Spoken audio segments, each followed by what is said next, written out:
From New York, this is Democracy Now! Thank God our country regained its freedom from occupation.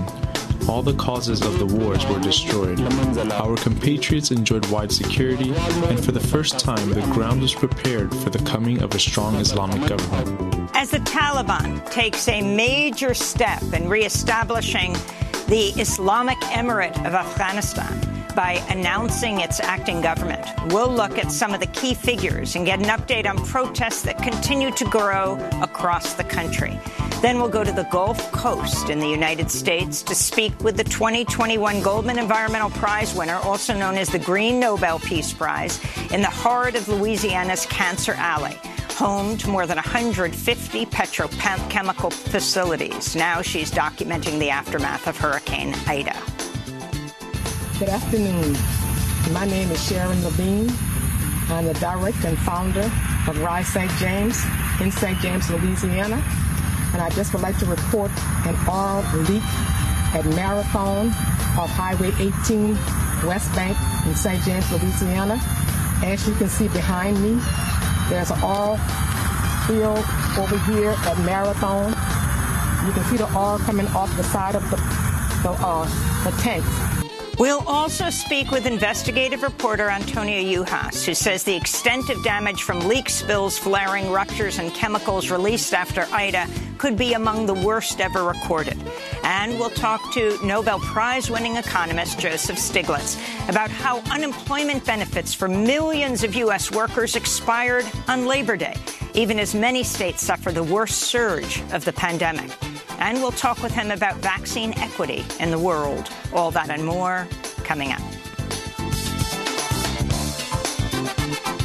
Welcome to Democracy Now!, democracynow.org, The War and Peace Report. I'm Amy Goodman. In Afghanistan, the Taliban's announced its acting government in Kabul. The cabinet does not include any women or any members of the former Afghan government. Mohammed Hassan Akhund, a close aide to the deceased Taliban founder, Mohammed Omar, was named acting prime minister. Abdul Ghani Baradar, a Taliban co-founder, will be his deputy.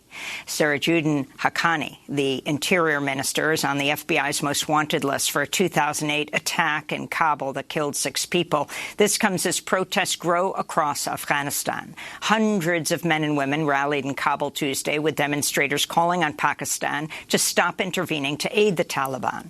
2 people reportedly died Tuesday during another protest in Herat.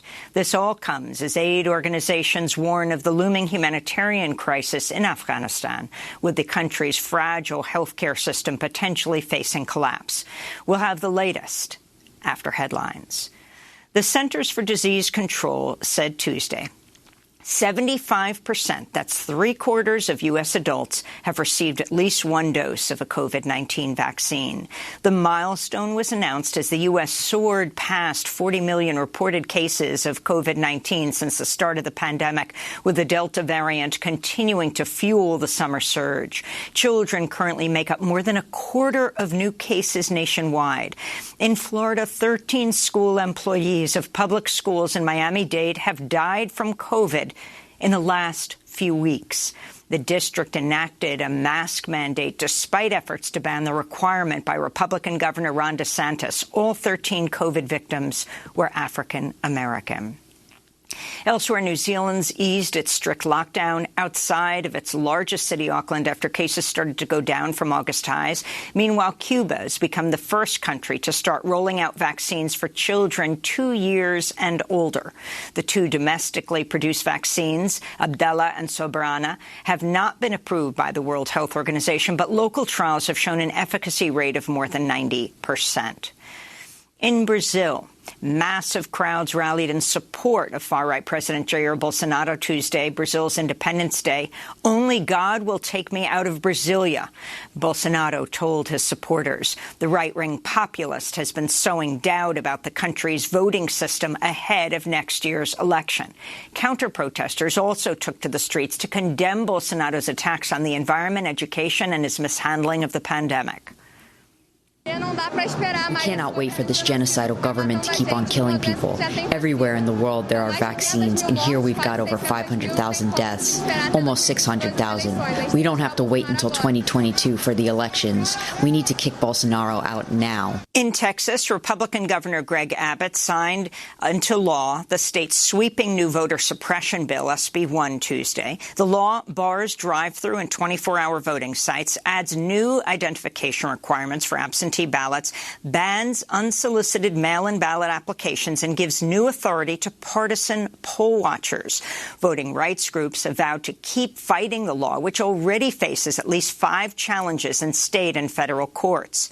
Meanwhile, Governor Abbott has come under renewed fire over comments he made during the SB 1 signing ceremony, referring to Texas's recently enacted near-total ban on abortion. A reporter asked Abbott, quote, why force a rape or incest victim to carry a pregnancy to term? It provides at least 6 weeks for a person to be able to get an abortion. And so, for one, it doesn't provide that. That said, however, let's make something very clear. Rape is a crime. And Texas will work tirelessly to make sure that we eliminate all rapists from the streets of Texas by aggressively going out and arresting them and prosecuting them and getting them off the streets. New York Congressmember Alexandra Ocasio-Cortez blasted Abbott after the comments for his, quote, deep ignorance. President Biden visited parts of New Jersey and New York Tuesday that were hard hit by the remnants of Hurricane Ida last week. He spoke from Queens, flanked by New York's top elected officials. Climate change poses an existential threat to our lives, to our economy, and the threat is here. It's not going to get any better. The nation and the world are in peril. That's not hyperbole. That is a fact. Climate groups urged President Biden to take decisive action after his comments Tuesday. Sunrise Movement said, quote, if Biden does not deliver on at least a $3.5 trillion investment through budget reconciliation while he has a potentially fleeting Democratic majority, future generations will ask why he didn't do more when we still had the chance, they said. West Virginia Senator Joe Manchin has said he won't back more than $1.5 trillion in spending. Meanwhile, the U.S. Coast Guard is currently investigating reports of 350 oil spills in the Gulf of Mexico in the aftermath of Hurricane Ida. In related news, Louisiana officials revoked the licenses of 7 nursing homes that sent their residents to a warehouse in the town of Independence ahead of Hurricane Ida. 7 people died, and 800 people faced squalid, inhumane conditions there before being rescued. A coalition of over 1,500 environmental and rights groups around the world is calling for the United Nations to postpone its annual climate talks, COP26, scheduled for November in Scotland because of entrenched vaccine inequality. Climate Action Network says the countries most affected by the climate crisis are likely to be shut out of talks because of lack of access to vaccines, as well as prohibitive travel and quarantine costs. The coalition said in a statement, quote, there's always been an inherent power imbalance within the UN climate talks, and this is now compounded by the health crisis. It's difficult to imagine there can be fair participation from the global south under safe conditions, they said. Meanwhile, the World Health Organization blasted wealthy countries Tuesday for refusing to share excess vaccines and other COVID treatments. It is the hoarding of these materials. We saw it in the beginning of the pandemic with PPE. But this is not just unfair, it's not just immoral, it's prolonging the pandemic, and it is resulting in people dying. We'll have more on this story later in the broadcast. The Mexican Supreme Court has unanimously ruled that criminalizing abortion is unconstitutional, a historic decision which paves the way to legalizing the procedure across Mexico. This is the president of the Mexican Supreme Court, Arturo Zaldivar. A partir de ahora se inicia una nueva ruta. From now on, there's a new path to freedom, clarity, and dignity, which respects all those who are pregnant, especially women.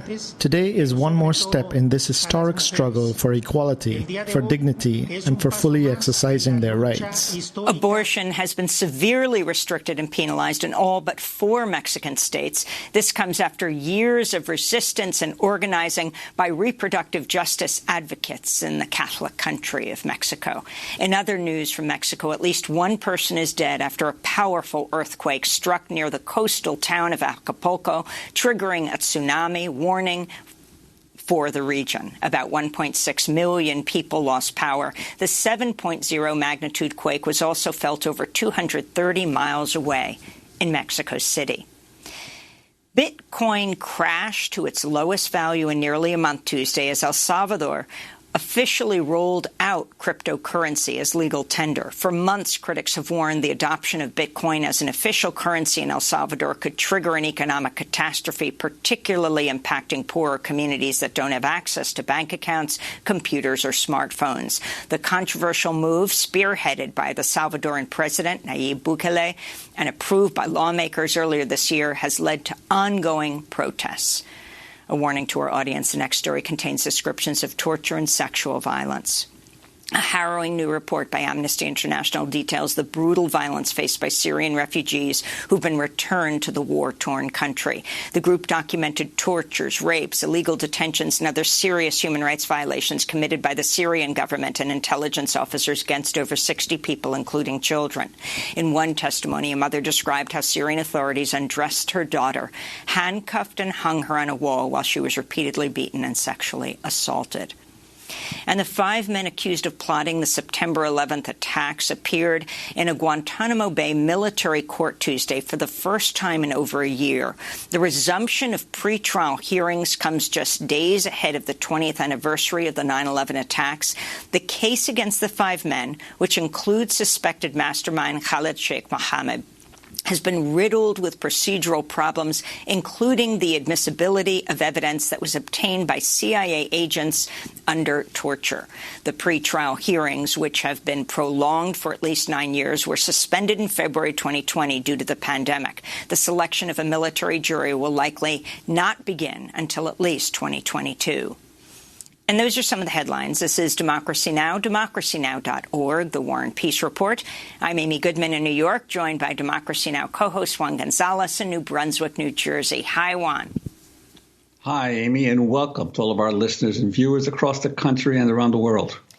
Well, we begin today's show in Kabul, where the Taliban has taken a major step in reestablishing the Islamic Emirate of Afghanistan by announcing its acting government. The new cabinet does not include any women or any members of the former Afghan government. The new acting prime minister is Mohammed Hassan Akhund, who was a close aide to the Taliban founding leader, Mohammed Omar. His deputy will be Taliban co-founder Abdul Ghani Baradar. The new Interior Minister, Sirajuddin Haqqani, is on the FBI's most wanted list for a 2008 attack in Kabul that killed 6 people. This comes as protests grow across Afghanistan. Hundreds of people rallied in Kabul on Tuesday, led by women, with demonstrators calling on Pakistan to stop intervening to aid the Taliban. Witnesses reported Taliban fighters beat protesters, and the crowd scattered after gunmen fired in the air. One protester condemned the Taliban's response. The Islamic government is shooting at our people. The Taliban members are very unjust, and they are not human at all. They do not give us the right to demonstrate. They are not Muslim but infidels, as you can see from the situation we are in. Many of the people protesting were women, saying women's rights are human rights. This comes as 2 people reportedly died Tuesday during another protest in Herat. Meanwhile, aid organizations warn of the looming humanitarian crisis in Afghanistan, with the country's fragile healthcare system potentially facing collapse. For more, we're joined by Danish-Afghan journalist Najib Khaja. We recently spoke to him when he was in Kabul for the last 3 weeks, reporting for the Danish television channel TV2. He's now joining us from Copenhagen. In 2008, he was kidnapped by the Taliban. He later embedded with the Taliban while making a documentary for Al Jazeera. Welcome back back to Democracy Now! It's great to have you with us, Najib. Can you talk about who is this new government of Afghanistan? It's actually a surprising outcome because all of us observers, we'd expected the Taliban to give Abdul Ghani Baradar the position as the new prime minister, but instead of him, they gave the position to one of the old school members, one of the more hardliner members of Taliban, Mullah Ahun, and it came really unexpected. But this outcome was also probably a result of the ISI leader, the Pakistani intelligence leader, traveling to Kabul and trying to sort things out between the different fractions in the Taliban, who had difficulties agreeing on who was going to be appointed for this post. And it ended up with a kind of a compromise because Mullah Ahun is somebody who doesn't have a strong power base, unlike some of the other top members. It's not as strong as their power base, so he's kind of a solution that probably the ISI leader suggested, so they could get on with their plans, the Taliban. And other surprises in this new government, negative surprises, is that there are almost no minorities represented. There's only a couple of Tajiks, which is the second biggest ethnic group in Afghanistan, and only one with Uzbek background, which is the fourth biggest ethnic group. And you don't have any Hazaras. And we're talking about the third biggest ethnic group, which are also, they're not only an ethnic minority, but they're also a religious minority because they're Shia Muslims. They don't have anybody in this new government. And the obvious, of course, lack of presence is also the women, which is half of the population. The Taliban said it also before they announced the government that there won't be any women in this government. So it's really been disappointed for the people who have been looking for a glimpse of hope. And Najib, you mentioned the role of the ISI in sorting out the differences between the groups. Could you talk a little bit more about the role of Pakistan and the ISI in what is going on now and what will occur in the future in Afghanistan? The ISI, they've assisted the Taliban since they took power. In the mid-90s, they've been helping them with logistical support. They've been helping them with arms. They've been helping them with, advices, strategies. And, of course, Pakistan has never admitted that they've been engaged that much with the Taliban. But several journalists, analysts, a lot of clear proofs have been put forward throughout the years that shows that this is the case. And the thing is that the problem for ISI has been that U.S. and the Pakistan are officially strategic partners in the region, but at the same time they have different interests. The U.S. interest was that they wanted the former Afghan government to consolidate themselves, and the Pakistani government's interest was that they wanted a pro-Pakistani, anti-Indian government in Afghanistan. And the former Afghan government were very pro-Indian. So the Pakistan, through its intelligence branch, ISI, which sometimes also operates some of their missions independently and also against the Pakistani government. I have to emphasize this nuance also. They've been assisting and supporting the Taliban so they could change the tides.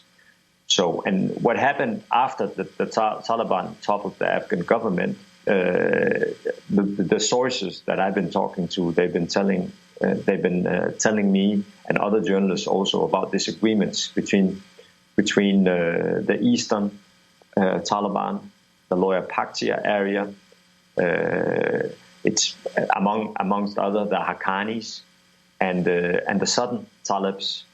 And it's not as simple as I tell it. It's not all southern Talibs from Kandahar and Helmand. They agree on everything. For example, Mullah Baradar, one of the founders of the Taliban, he's one of the moderate guys, and he was the one that the Easterners they wanted as a prime minister, but ended up being sidelined now, and it was after a compromise that the director of ISI who showed up in Serena Hotel. It was by a coincidence that a couple of journalists saw him and took pictures of him. It wasn't supposed to be revealed. And officially he was there just to work on relations between the new government, the Taliban government, and Pakistan. But a lot of people, a lot of experts, they think that he was there to negotiate between the different fractions. And after he arrived, the government was formed quite quickly. Can you talk, Najib, about the women's protests, the mass protest in Kabul of several hundred people cracked down on by the Taliban? They're holding signs that say things like women's rights or human rights. Also in the fourth largest city in Mazar-e Sharif, you have the women marching. You had them in Herat as well. Yes, I actually attended one of these demonstrations not so long ago. I think it's 5 or 6 days ago. I filmed one of these demonstrations and I interviewed the women, and it was basically women going out into the streets because they wanted to keep some of the rights that they had been giving during the former government's reign. They were really disappointed with no women being represented in the upcoming government. The government hadn't been announced at the time, but the Taliban had already said that it would be without women. And also in different other spheres of society, the Taliban has said it would be impossible to have women. So basically the women, they were out there saying that they wanted to fight for the rights that was a part of Islam, that women also had some of these positions that the Taliban thought was wrong for women to have. When I joined the demonstration, nothing happened. Nobody harassed them when I went with them. But I found out that an hour before I joined the demonstration, that a couple of Talibs, they had been very, physical and pushed the journalist away and tried to take his camera from him. And the day after, one of the women were hit by a Taliban, one of the demonstrators who I also saw at the previous demo. She was bleeding from her eye. So this was basically only the start of what was going to happen, what we were going to see. Because, for example, today there had been a really hard crackdown on the demonstrations. It's not only on the women demonstrations, but also the other anti-Taliban demonstrations. You have a lot of people also going out now and chanting slogans against the Taliban and basically calling them agents of Pakistan and shouting slogans for some of the insurgents in the Panjshir region, the only region that was still fighting against the Taliban until a few days earlier, where the Taliban, they say they defeated them, but there are indications that there are some small pockets left up in the mountains. So it's basically a movement which is anti-Taliban right now. But at the same time, parallel with this anti-Taliban movement, you also have women just being pro-women, pro-human rights, as they're saying. That they're not talking about that they have any opinions about which political party has to rule the country. They just want the new leaders of Afghanistan to know that the women, they should have a place in society, that the women, they should have a place in all spheres of society, totally independently from what kind of a government Afghanistan is going to have. And Najib, I'm wondering if you could talk whether there's been any indication that there is support for the Taliban coming to power, especially in the rural areas where people were weary from more than 20 years of warfare, and whether there's any indication that the Taliban are actually beginning to administer the basic services that a government is so important to a population from its government. So Afghanistan is a very complicated story, but at the same time, it's not that complicated at all. You have two different narratives in Afghanistan, and both are true. You have the narrative of the cities, where there were, a slight progress during the former government, and you had more freedom in these parts of society. Women, they were getting more rights. People were getting much more educated, and you had a bigger middle class. You still had the so-called third world problems, economical crisis, poverty, and crime. But at the same time, you had certain segments of society who were progressing and having much better times than under the Taliban. At the same time, you had the rural area where they were suffering a lot because they were the ones who were experiencing aerial bombings from, the U.S. airplanes, drone strikes from the U.S. Military, the military offensives. You had the battles out there in the rural areas. You had the Taliban putting mines, and you had assassinations. So the villagers in the rural areas in Afghanistan, they had a really tough time. And at the same time, you had people in the bigger cities actually taking advantage of the international awareness and presence. Of course, also suffering from suicide bombings, for example, but not at all at the same level as people living in the rural areas. So in the rural areas, people are relieved because the war has stopped, because they're not facing the same threats from different militant groups. They're not facing, they're not as scared of going out, sending their children to school because they're afraid of, sudden battles, sudden bombing, and all these things. But at the same time, you have people in the bigger cities getting their rights rolled back. There's being, the new government is cracking down on their personal freedom, political freedom, freedom of speech. So we have these clash of two narratives happening right now. So basically, people in the rural areas, they saw the Taliban as the lesser of two evils. They didn't see the Taliban as somebody who could provide a lot of services. They saw the Taliban as somebody who could help them avoid a lot of the negative consequences of the war, compared to the Afghan government, whose representatives were typically criminals. They called themselves police officers, but it was organized criminal groups actually just taking advantage of their uniforms and positions. But in the cities right now, they are paying the price. Earlier, it was the villagers paying the price for the progress in the cities, and now the cities are paying the price for the security in the rural area. So this is actually, the big contradiction of the reality in Afghanistan. Najib Khaja, we want to thank you so much for being with us. Award-winning Danish-Afghan journalist and documentarian who's covered the wars in Afghanistan and Syria. He was in Kabul for the last 3 weeks, reporting for Danish television channel TV2, joining us from Denmark. This is Democracy Now! When we come back, we go to the Gulf. Stay with us.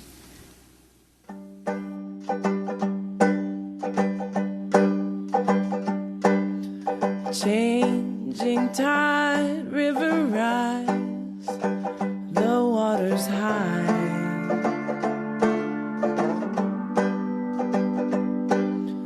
Leave it all behind, let it flow by.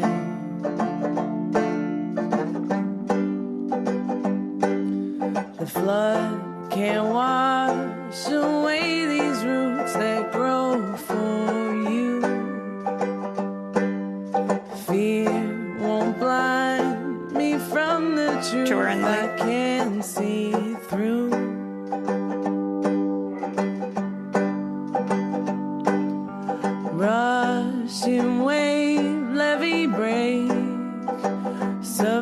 once again. Changing Tide by Leila McCullough. This is Democracy Now!, democracynow.org. I'm Amy Goodman with Juan Gonzalez as we turn to our ongoing coverage of the damage caused by Hurricane Ida, one of the strongest storms to ever hit the United States. On Tuesday, President Biden visited the storm-ravaged areas of New York and New Jersey. And folks, the evidence is clear. Climate change poses an existential threat to our lives, to our economy, and the threat is here. It's not going to get any better. The question, can it get worse? We can stop it from getting worse. Hurricane Ida caused widespread damage in the Gulf Coast as well, leaving much of Louisiana underwater. More than 500,000 electricity customers in Louisiana still have no power. Meanwhile, the U.S. Coast Guard is currently investigating reports of 350 oil spills in the Gulf of Mexico in the aftermath of the storm. This is how reporter Antonia Yuhas, who will be joining us in a minute, describes what happened to our next guest in her new piece for Rolling Stone. Quote, in the 8 days since Category 4 Hurricane Ida roared through her home and community in St. James Parish, Louisiana, 69-year-old Sharon Lavigne has watched crude oil spill out of a holding tank, seen flares shoot fire out of a petrochemical plant, and smelled a foul chemical stench from a fertilizer manufacturer. St. James Parish is located in the heart of Louisiana's Cancer Alley, an 85-mile stretch of communities along the banks of the Mississippi River between Baton Rouge and New Orleans, where some 150 fossil fuel and petrochemical facilities operate, Antonia writes. This is a clip from a video Sharon Lavigne posted on social media as she documented the aftermath of Hurricane Ida in her community of St. James Parish last weekend. Good afternoon. My name is Sharon Lavigne. I'm the director and founder of Rise St. James in St. James, Louisiana. And I just would like to report an oil leak at Marathon of Highway 18 West Bank in St. James, Louisiana. As you can see behind me, there's an oil field over here at Marathon. You can see the oil coming off the side of the tank. And on the other side of the tank, you can see it from Birdland also. Well, for more, Sharon Lavigne joins us now from St. James Parish, Louisiana, where she and her family have lived for generations. Her home heavily damaged by Hurricane Ida. Founder and director of Rise St. James, which works to stop the fossil fuel industry's pollution, expansion, and implement a just transition to renewable energy. She's a retired special ed teacher who taught in New Orleans for over 38 years, mother of 6 kids, grandmother of 12. Earlier this year, Sharon was awarded the 2021 Goldman Environmental Prize, also known as the Green Nobel Peace Prize. I'm sure, Sharon, that's not something you're thinking about at this moment as you rode out this storm in your community. Describe how it's affected your community, both the people who live there and looking out at Cancer Alley at this scores of petrochemical plants and how they've affected you. Well, good morning, Amy. Thanks for having me. Our community is badly damaged. We have homes with the roofs off, but the mobile homes are totally demolished. Some of them have tree all in the yard, trees falling on driveways, have no power at all. We're trying to survive. Our public officials are not bringing necessities that we need, like ice, give us water. We don't have ice on a daily basis. Have to go out and find ice. After standing long lines to get gas. And we have sometimes people bring us food who have generators. I didn't have a generator, but I have one now, and it only cools one room in my house. It's bad. It's really bad over here. And Sharon, I wanted to ask you in terms of the what are officials saying as to when they will be able to restore electricity and water to the residents there, and also could you talk? You mentioned generators. It's hard to believe that a lot of these petrochemical plants did not have alternative energy, emergency energy, to be able to at least keep the power on for some of their basic needs, even if they were shut down. Could you talk about what the government has required of these companies, the local Louisiana authorities, in terms of resilience for these kinds of storms? Industry has power. Always have backup whenever we have a storm. The residents of them have generators, and a lot of us don't have generators. My water was off because in the hurricane, it hit a pipeline or whatever, the trees and stuff fell on my pipeline. I didn't have water. Parish came to fix the pipe. They said it wasn't on their side. I have to pay someone to fix it myself. My brother had a tree that fell on his driveway, did not get out, and he's handicapped. I called the parish. He called the parish also. They said they don't go on private property. I said, but this is a disaster. Suppose he is sick and he can't get out. He said, I'm sorry, ma'am, don't go on private property. He was stuck until the citizens from New Orleans came, cut the tree so he can get out of his driveway. Antonia Uhas, I want to bring you into this conversation. Oil and energy investigative journalist Bertha Fellow, whose new article for Rolling Stone is headlined "Hurricane Ida Pounded Louisiana's Cancer Alley. Its residents need help and demand change." Antonia, you tweeted yesterday, I believe, the extent of damage done from the fossil fuel and petrochemical industry here, from leaks, spills, flaring, ruptures, chemicals, releases, etc., as a result of Hurricane Ida, may be ultimately among the worst of such events ever recorded. Put this in context for us as you head back home to New Orleans, and the significance of Sharon as an environmental leader leading the struggle to challenge the fossil fuel industry that contaminates so much of the community that she and others are in. And I want to say good morning to Sharon, especially as another storm is heading her way and our way, and wishing her safety. So, basically, there's several compounding problems happening right now. There isn't power to almost all of Cancer Alley, where Sharon lives. And some of the refineries and petrochemical facilities have power, but sort of shockingly, a lot of them don't. And because they don't, they are releasing horrible flares, black, dirty flares. They've been flooded. They're releasing chemicals.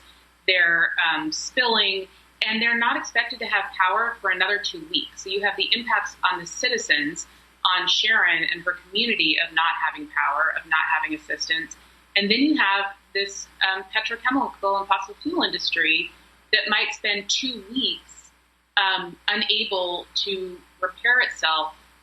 And so you have compounding problems on top of each other, and that's just the onshore problem. Offshore, there's a whole host of drill ships, platforms, infrastructure that we know that's been damaged, but they can't get out there. So the Coast Guard has done flyovers, but the companies haven't gotten out there, so we still don't know the extent of the damage offshore. And part of that, again, is this power outage problem, which is still plaguing the state. That said, we already know of at least 350 reported spills in the Gulf and on land waters. I think the impacts are going to be, as you read, devastating, continue to be devastating when it's all taken into account. And Antonia, can you talk about what has been Marathon's response after Sharon Lavigne's video documentation of that September 5th oil spill? Yes, Marathon said to me that they noted that the spill had happened at that tank farm with the crude pouring over the edges, but that it hadn't contaminated air or water. But then I saw that they had actually filed with the State Department of Environmental Quality that there was impacts to both water and land. So I think the full extent, again, of that damage is yet to be known, because all we have right now is what Sharon is able to see with her eyes and report, and what the company is telling us. And this is a problem throughout the state, because the environmental regulator, the Department of Environmental Quality, is also having problems getting out, but also their air monitoring stations, 15 of them were out, I assume for outage, by the refineries, by the petrochemical plants to monitor. That's just the air quality aren't there. So the access to information is extremely limited, also because of the ongoing storm damage, just making it difficult to get to areas. You even have Shell, Antonia, an offshore oil site, preventing not picking up 100 of their offshore oil workers on the platform as the storm hit. They were stranded there? Yeah, so there's two platforms. One, a Shell drill ship. Yes, they left 100 workers in the platform, which is entirely bizarre because generally evacuating workers from offshore platforms is standard procedure. We know from the videos that these workers were media that the ship took on extensive water. We know that it had to lose some of its equipment onto the ocean floor. They were evacuated. They finally are moving that rig off to Mississippi. They've been out on the water since the storm. And that's only one of Shell's platforms. Another one of their facilities that takes on 200,000 barrels of oil a day and natural gas a day, it's a transit hub, has also been damaged during the storm. And we don't know the extent of the damage. There's oil sheets in the water from another drill ship. The commodities markets are already reporting that this is the worst harm to the oil sector from in the Gulf Coast since at least 2005 with the combination of Katrina and Rita. And I think, again, that's a sign that what we're going to start seeing is because of the extent of the period of damage, not having electricity, the winds, the high winds, that we're going to see more and more evidence of extensive spills, releases, ruptures, damages onshore, offshore, which we're already seeing. And Sharon, I'd like to ask you what those who argue that the petrochemical industry is vital to jobs in Louisiana, what's your response to them, especially after crises like this? My response is, what's more important, a human life or jobs? It's not that we're against industry that's trying to harm us, take our health, and take our lives. We want to live. We want to breathe clean air.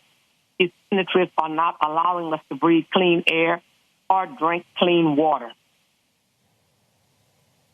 And finally, Antonia, Entergy. I remember seeing all the Entergy vans after Hurricane Katrina. Now, 1 million customers lost power after Ida. Still hundreds of thousands in darkness, no electricity.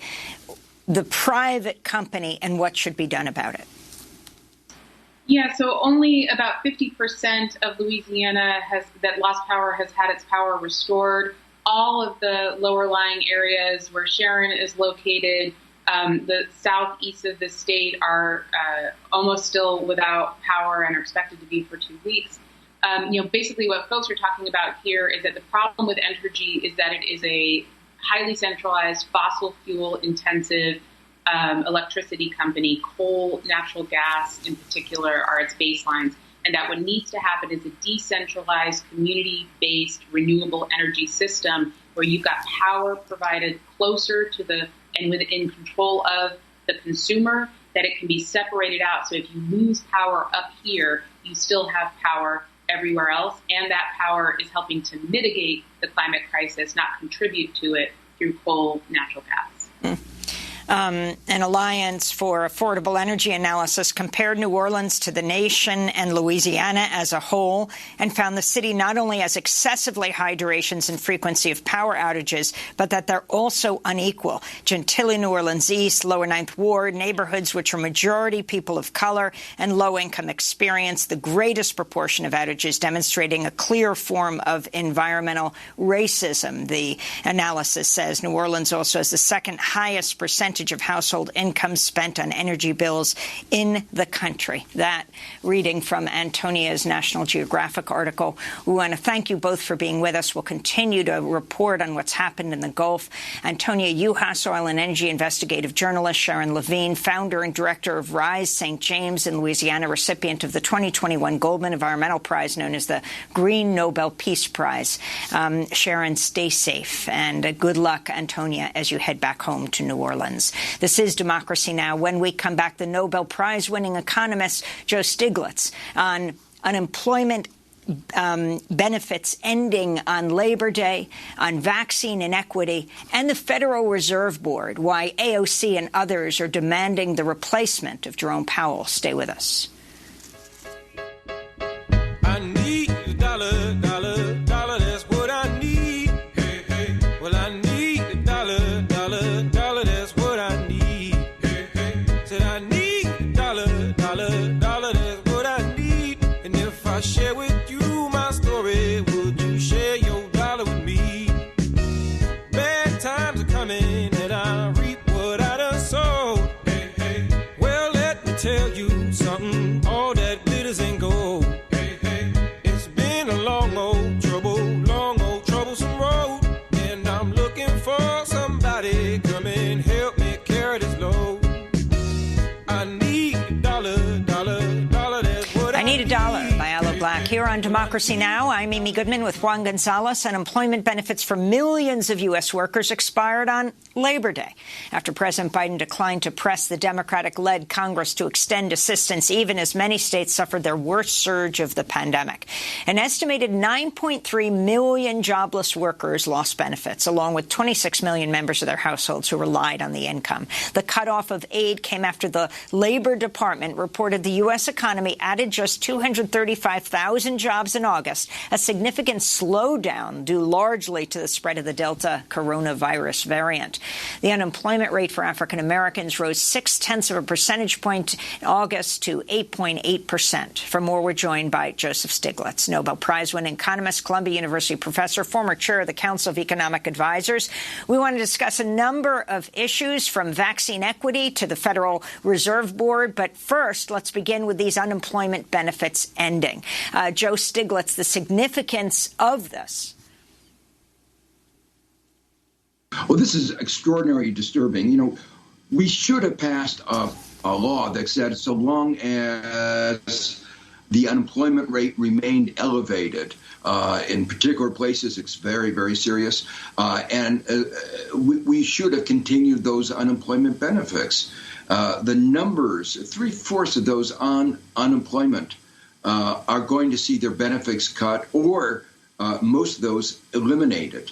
And we aren't back to really normal. So this is going to feed into the problems posed by the Delta variant, because that itself has slowed the economy down. As you mentioned, the employment numbers were not that good the last month. And now, on top of that, we're going to have the problem of insufficiency of aggregate demand, because these people who are going to lose their benefits won't be able to spend. But Joe Stiglitz, what do you say to those? There have been lots of media reports in recent weeks, and many Republicans, like Senator Ted Cruz, saying that employers are not able to find employees because people are preferring to stay on unemployment rather than get jobs. What's your response to this point of view? Yeah, well, actually, this is an area where we've been able to get real data in real time, because we've done, you might say, an experiment, because different states have reduced their benefits, cut off their benefits. A large number of conservative states have already done that. So we've been able to see what happens to employment when you cut off benefits. Do people rush back to get jobs? And were those states that cut off those benefits, did that solve their problem of a labor shortage? Answer, unambiguously, no. It's clear the reason that people aren't going back to work. One, they don't want to get the disease, and our workplace is often a place where people do get the disease. Secondly, we don't have adequate child care, and that means with schools being shut down, opened up, shut down, they don't want to leave their children alone. And one of the important provisions of the President Biden's program that's in the reconciliation bill is actually to address that issue. You might say it's a real supply side issue that will help the labor supply. But cutting off unemployment benefits has a minuscule, estimating something like 7% of those who got cut off from benefits actually wound up with jobs. And Joseph Stiglitz, I'd like to turn to another topic, the Federal Reserve Board. President Biden will soon have to decide on the new chair for the Federal Reserve Board. There have been some Congress members, progressive members of Congress like Alexandria Ocasio-Cortez, Rashida Tlaib, Ayanna Pressley, who are calling for Biden to replace the current chair, Jerome Powell, for neglecting to take on the climate crisis and weakening financial regulations. I'd like to get your perspective on this, and especially not just on the issue of Powell's track record on climate change, but also the fact that he's continuing to pursue this cheap money policy that allows corporations and Wall Street to get money at low interest rates and then, of course, invest it in the stock market and continue to drive the stock market up rather than in real production or capital expenditures. Your sense of whether Jerome Powell deserves to stay? Well, this is one of the really difficult decisions because no one wants to disturb the economy as we're in the process of healing the economy. And it was a kind of decision that I was involved in more than 20 years ago when Alan Greenspan came up for reappointment under President Clinton. Now, Powell has done you might say, a reasonable job in responding to the pandemic. He's not gone the way you might say a hard money person would, worried about inflation. But that's a low bar. Almost anybody reasonable would have taken the kinds of measures that the Federal Reserve took. The hard questions on the macroeconomic side are what happens when we get starting to recover? How soon do you increase interest rate? Are you about inflation? How do you see that trade-off? And one of the things that we know is that the only time that we bring into the labor market minorities, disadvantaged people, and the only time we get wage compression is when we have a really tight labor market.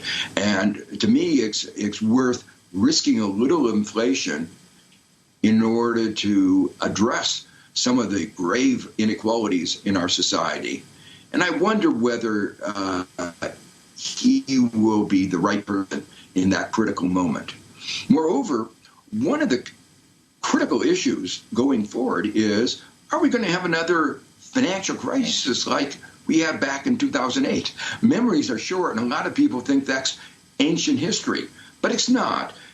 It can come back again, and that's where his proclivity to side with Wall Street and engage in deregulation is very troublesome.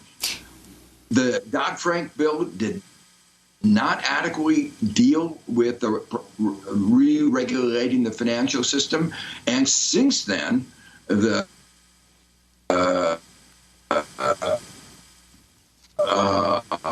regulations that we've had. What we really need is strengthening regulations to deal with encouraging capital to move, as you said, into productive activities, and dealing with the real risk not only of the financial excessive risk-taking that we saw in 2008, but a new set of risks that are on the horizon, and those are the climate risks. He says those are issues that Congress ought to deal with, but they are issues of financial stability. We have a repricing of fossil fuel assets, other assets that are going to be affected by climate change. It will make what happened with the subprime mortgage market look like a picnic. And what that did to our financial system is an important lesson why we have to include climate risk in any stress testing. Joe, we want to get to the costs of war. You wrote a book on this. But first, the World Health Organization's Africa director has condemned plans by the U.S. and other wealthy countries to offer third-dose COVID vaccine booster shots, while only 2% of Africa's 1.3 billion people have been fully vaccinated. Dr. Matshidiso Moeti said the U.S. should have given priority and must do it now to poorer nations. This is what they said. Moves by some countries globally to introduce booster shots threaten the promise of a brighter tomorrow for Africa. As some richer countries hoard vaccines, they make a mockery, frankly, of vaccine equity. You've just written an article on this issue along with Lori Wallach. And I'm wondering if you can talk about, it's called Will Corporate Greed Prolong the Pandemic? Can you talk about vaccine equity? Sure. I mean, it's very clear that we're not going to be safe until the whole world is safe. As long as the disease is festering someplace in the world, there are going to be mutations. We know that. And we know that these mutations can be more contagious, more dangerous, and even more vaccine resistant. So it's in our own self-interest that we get the disease controlled everywhere. But right now, there are two problems. This issue of vaccine equity, who gets the vaccine and who doesn't. And disproportionately, the United States is getting a real access to the vaccine, and the developing countries simply are not. But to me, the real issue is lack of supply. There is no excuse more than a year after the COVID-19 started, well after we discovered the vaccines that worked, that there should be this kind of supply shortage. The market economy has the ability to produce these vaccines. I'm afraid that they're limiting the production to keep the price up. The head of Pfizer was hoping that he could sell each dose for $175, something that costs far, far less than that. So to me, the first priority ought to be revving up production so that there is a supply for everybody in the world. And finally, the costs of war. You wrote a book on this subject as Biden pulls U.S. troops out of Afghanistan. Well, the title of my book we wrote more than a decade ago was The $3 Trillion War, pointing out the high cost of the war in Afghanistan and Iraq. We knew that our numbers were conservative, but as time mounted on and the cost mounted up, what we've discovered is that the cost just of caring for our we have 20 seconds is in the trillions of dollars. The wars have been little benefit, but an enormous cost to our society. We want to thank you so much for being with us, Joe Stiglitz, Nobel Prize-winning economist, Columbia University professor, former chair of the Council of Economic Advisors. Among his books, People, Power, and Profits, Progressive Capitalism for an Age of Discontent. That does it for our show. I'm Amy Goodman with Juan Gonzalez. Stay safe.